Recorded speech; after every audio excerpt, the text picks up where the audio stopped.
আসসালামু আলাইকুম। Village farm live ভিডিওতে আপনাদেরকে স্বাগতম।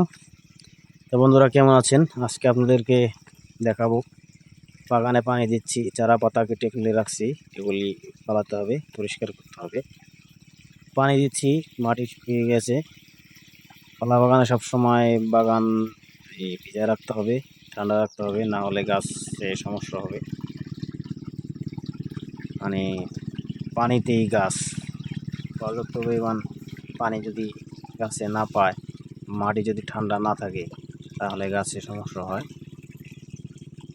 দেখতে পাচ্ছেন মোটামুটি আলহামদুলিল্লাহ গাছগুলি খুবই সুন্দর লাগছে, কারণ গাছের গোড়াগুলি পরিষ্কার ছিল। এই ভিডিওটা আবার কিছুদিন পরে আস্তে আস্তে হচ্ছে। তো বাগানে পানি দিতে হবে, আগাছা পরিষ্কার রাখতে হবে, তাহলে গাছ সম্পূর্ণ ভালো থাকবে।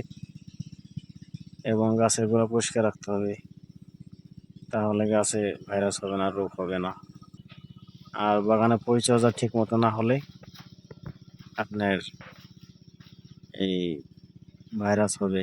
বাগানের চারা পাতা কেটে রাখতে হবে, তারপরে এগুলি ফেলে দিতে হবে বাগান থেকে। আর আপনি চারা পাতা না কাটলে বাগানে পর্যাপ্ত আলো বাতাস ঢুকবে না, আর গাছে সমস্যা হবে। এই কারণে চারা পাতা কেটে রাখতে হবে, আপনার এগুলি পরিষ্কার রাখতে হবে। এবং যে আগাছাগুলো, এই আগাছাগুলো দমন করে রাখতে হবে সব সময়।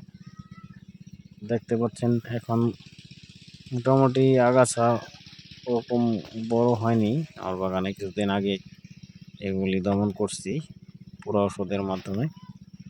তো এখন মানে হালকা হালকা পেয়ে যাচ্ছে, আবার পুরো ওষুধ মারতে হবে।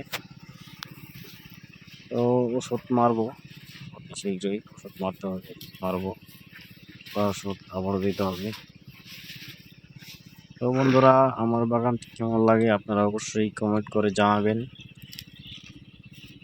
ভিলেজ লাভাররা অবশ্যই জানাবেন। দেখতে পাচ্ছেন টাঙ্কি ফুল করা হচ্ছে, গাছে ঘাসে স্প্রে করতে হবে। গাছে ঘাসে দোনোটাই ঘাস মারার জন্য এবং গাছে স্প্রে করার জন্য, পোকামাকড়ের জন্য। দেখতে পাচ্ছেন এই যে আমার পাইপ, লতা পাইপ দিয়ে পানি দিচ্ছি।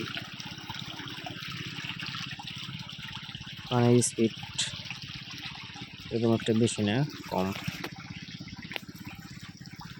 তো পানি দিতে হবে, পর্যাপ্ত পরিমাণ পানি না দিলে বাগান সমস্যা হয়ে যাবে। তো দেখছেন ঘাস মারা ওষুধ দিতেছি, ঘাস মোটামুটি ভালোই বড় হয়ে যাচ্ছে। ঘাস মারা ওষুধ দিলে আপনার এই একটু ছোটো থাকতে দিতে হবে, কারণ যদি ঘাস বড় হয়ে যায় তখন যদি আপনি পুরো ওষুধ দেন, গাছে লাগবে এবং গাছে সমস্যা হবে।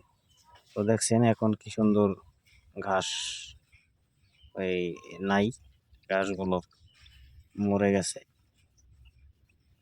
এখন খুবই চমৎকার লাগতেছে।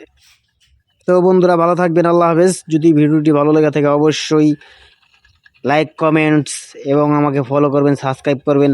আল্লাহ হাফেজ।